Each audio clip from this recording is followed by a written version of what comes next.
Felipe was just named one of the semifinalists for the Comeback Player of the Year. I know you've talked about him a lot, but your thoughts about him being on this list and what he's done this year and his status for the game? Well, he's healthy, and he's ready to play. And, yeah, I'm really proud of him. You know, I think there'll be an announcement in a day or two about something else that he was awarded, and I'm really, really proud of him and what he's done, and to come over here and believe in us and choose us and do what he's done as a captain. Just really great year for him and awful great for our team and for me, for my future, that I was able to meet a guy like him. Scotty. Hey, Coach, I think you mentioned last night that y'all got some live work for some of the younger guys last week. I'm wondering if any of them particularly caught the staff's eye. Yeah, I did. I like Buckner. I like the running back, Buckner. I liked Eric Thomas. Eric Thomas stood out. Keelan Burrow had a really good couple of days in the scrimmage. So those three guys definitely stood out, in those scrimmages. So that's good. And we had a good time. Jalen St. John, he looked good. So, yeah, it was good. Full tackle for 20-minute running clock one day, and 8 inside runs and 30 reps more the next day for the young guys. It was really good. Dudley. Coach, you mentioned last night that, just going to a bowl, and especially one in Texas, helps recruiting. Just talk about that a little bit and how that, can help push the program forward. Well, I think everybody wants to go to a bowl, and then everybody wants to win, when they get there. There's not a bad bowl, and there's especially not a bad bowl if you win it. And certainly any bowl at all was one of our goals starting the year. And then, of course, we wanted to feel like we had earned the right to go, which I've spoke on many times. But, just getting the bowl ring and getting the gear and getting a trophy and different things of that nature are something that our kids will remember forever. And our program, just to say we've gone to the Texas Bowl this year in our first year, I think that will be a big deal for us recruiting and moving forward.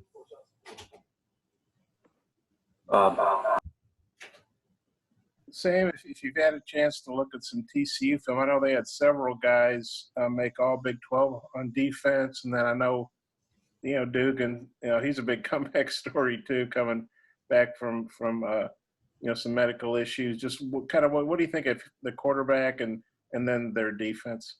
Well, Max Dugan is a winner. I mean, he's fast. He's not overly fast. He's got a good arm.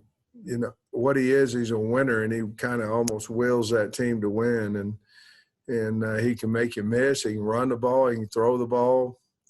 But I just like the way he plays the game. And very smart, takes care of it. He's their leading rusher as well. So just a really solid, really good player. Defensively led by Wallow, their linebacker. But they do a lot of disruptive things up front, a lot of movement, a lot of blitzing, a lot of line stunts. Try to free up those linebackers. They're good on third down. Third down, they've got some good rushers out there, some really good speed out there. And then you talk about their punt return game. They've got 2 punt returners, 2 of them that are dynamic, and also on their kickoff return game. So they play. They've got Gary Patterson written all over them. They play hard as heck, and they're physical. And they've been that way ever since he's been there. Otis. Yeah, Coach. Marcus Henderson, Blaine Toe, 2 kids have kind of moved around a little bit. What positions are they playing now, and where do you see them playing in the future? Well, let's start with Henderson first. I think he's a left tackle. That's where he's playing now. And then you look at Toll. I had a conversation with Toll last week about gaining weight, about some other things.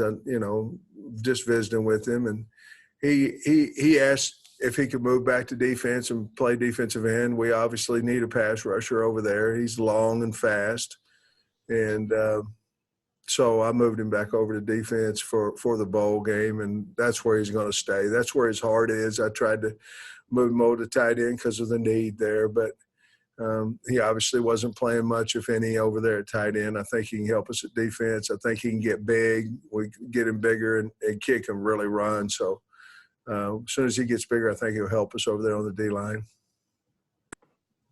Trey. Yeah, Coach, sorry I was having trouble with the call, so you may have been asked this, but when do you guys plan to dive in fully on TCU? Do you start like working with younger guys or working on your self scouting and stuff, or when does the full dive in? Well, Trey, simply because we felt like we could get 8 full practices total with a walk on day before the game. So we're going to get 9 opportunities. We've already used now, since we went today, 3, because we went twice last week. But what we did, Trey, we brought our staff in yesterday afternoon, and we started game planning. And I brought them in basically about the same time that we would, put the game on Saturday away if we would have had one. And then we game planned all the way up to 10:30 last night, and then we practiced this morning. And basically, Trey, it was TCU prep. It was a Monday, it was a regular Monday practice towards TCU. Tomorrow will be a Tuesday. Wednesday will be a Wednesday. And then Wednesday afternoon, Thursday, Friday, they'll come back Saturday for the test. And then starting on Sunday, then we'll go with another Tuesday practice, a Tuesday, Wednesday, or a Wednesday, Thursday combo, a Thursday practice, and then obviously the walkthrough. So we've kind of set all that up, but the young kids, we may throw a little scrimmage in there, Trey, possibly tomorrow, because we're full pads again tomorrow. So we may get a little 15, 20-minute period of a young guy scrimmage like we had before.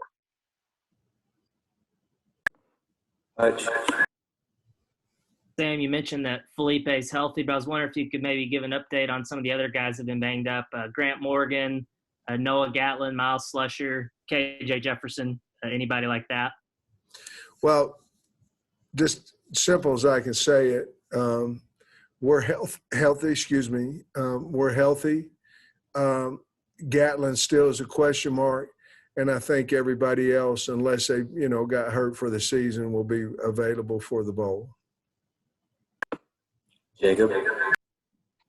Sam, your introductory press conference was, I guess, at this point, a little over a year ago. Just throwing the COVID season out the window for a second, 3 SEC wins, getting to postseason football. Now with just 1 game to go, how would you rate your first year as Arkansas's head coach? Well, I'm ecstatic to be the head coach at Arkansas. I'm disappointed that we didn't have more wins. Obviously, there's a top 4 in our league right now, and with LSU being obviously year in and year out, and Auburn up there too. But there's a top 4 that's in the top 9 in the country, and then the other 6. We went 3-3 against, losing to Auburn, and losing by 2, 2, and 3. Certainly, if we'd come away with another win or 2, we feel a lot better about where we're at.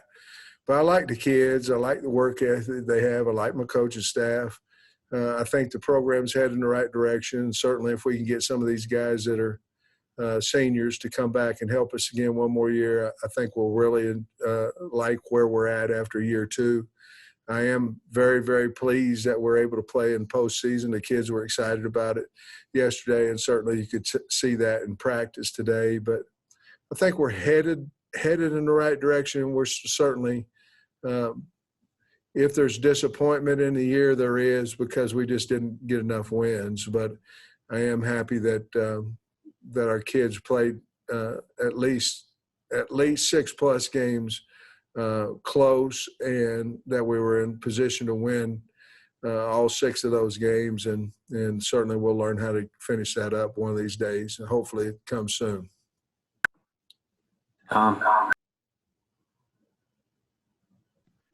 When it comes to roster management, when would you like the decisions from the seniors to be done by? And do you have some commitments from some guys that you know are going to come back? Yeah, I have at least 4 right now that I know are coming back. I don't want to put that out there because I'm going to try to get them all to do it at the same time, to be honest with you. But then there's another few that I'm going to talk to. You know, the agents are kind of vultures out there, you know, and they basically, you know, a lot of them tell the truth. A lot of them say what you want to hear. And so we've done our work with the NFL scouts, and we have 3 or 4 guys here that we're going to talk to about what their positioning is according to the 10 to 12 teams that we've gotten information from. And then they'll have a decision. I'd like to have that honestly before they go home on Wednesday, simply because, you know, I think our kids trust me, and I'm going to tell them exactly what the guys said. And, you know, because I don't want them going home without talking to me and then getting calls from agents and telling them they're 4 rounds higher than what they really are. And I'm not saying all agents are that way. I don't mean that, but you know, they want them, so they're going to be as positive as they possibly can. And I'm in the truth business. Dudley. Scotty. I'm good, Kyle. Thanks. You know me, I always got some questions. Sam, I'm sure you've had vultures in the best possible use of the word. But, I did.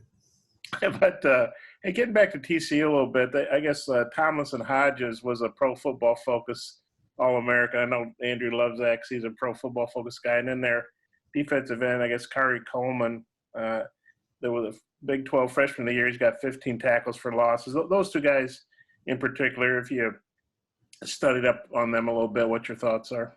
Well, they're fast. They're slippery. They can get on the edge. They play, again, them and the other guys on defense, they play extremely hard. And, you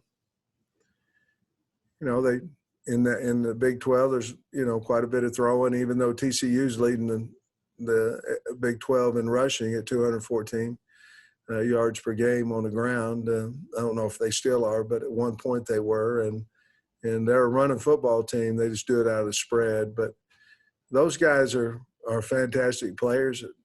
We'd love to have them on our team, you know, but they're good football players.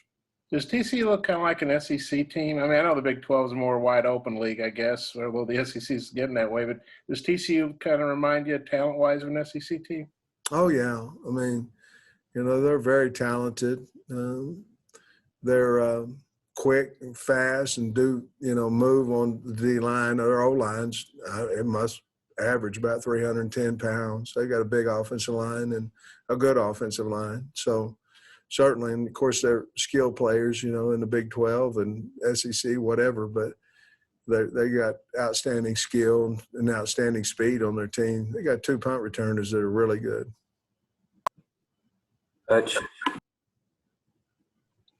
Sam, you mentioned Henderson earlier. I don't know if he's been dressed out the last few games. Has he been banged up, or what's his health status? And then also, do you have any update on Julius Coates' status?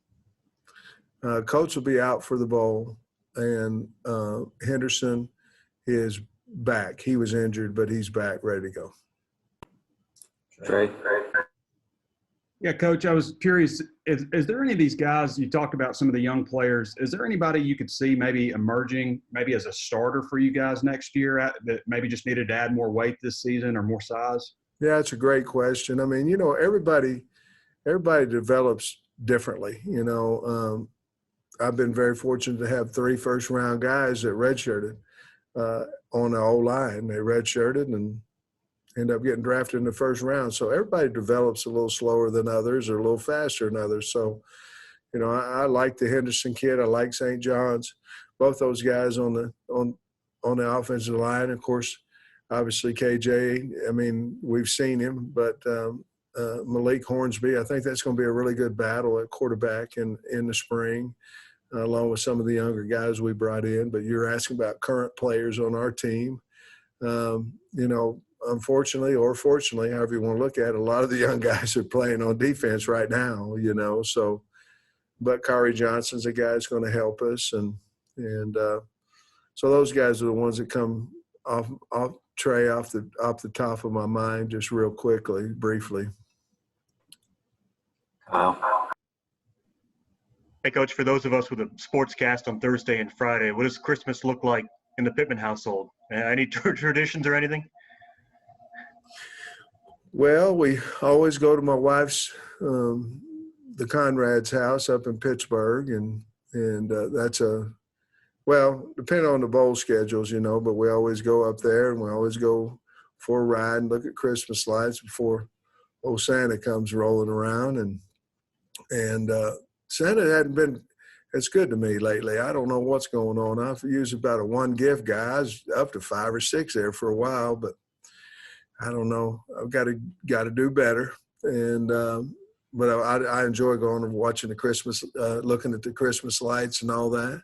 Used to when I was a kid, all us kids had to do one song for mom and dad, but that's kind of over with now. And then my family on my side, we're kind of nervous about the COVID, and so we're not going to be able to get together quite this year yet. But Jamie and I, after the bowl, we might go down to the lake for a few days and relax, but that's about it. Last one, Tom. It's been a strange season, and this bowl is no different. I guess y'all go in a couple of days early. I know it's a bonus for the seniors and stuff, but how do you think they're going to feel about the situation surrounding not as many banquets or maybe any banquets and things like that? Has anybody expressed any reservations about going to a bowl? On our team? Yeah. No. Guys, and again, I don't ever mean to lie to the press. I mean, I may not tell you something, but sometimes I say something in here and then 15 minutes later it changed, But I have no indication that anybody's not excited to go to the game and that our entire football team will go there and play the game. And just what will it be like, without the normal bowl fanfare, I suppose? I don't know. We're going down 2, instead of one day before, we're going down 2. We're going to try to give them some type of a bowl experience, in the COVID world as much as you possibly can. And we're certainly not going to be able to eat dinner with the opponent and all that kind of stuff. And the other thing, too, is we're coming back immediately after the game. And normally in a bowl experience, if you play a night game, you usually spend the night there and come back the next morning. But I'm nervous. Obviously, I should be about COVID. And in our bubble, we feel like we're pretty safe because we test all the time. Not to say that you can't get it in our bubble, but we test all the time. And just going out on the town down there in Houston or staying there overnight and going down there, just too much risk. But we are going to have a team activity 2 nights before the bowl, just us, have a little fun with it. And then, of course, the night before, we're going to be able to go to the movie. So we always go to the movies before a late game the next day. So we'll be able to go to the movies. So we'll have basically 2 team functions together, and we'll be wearing our bowl sweats and all that. So surely they'll feel good about it.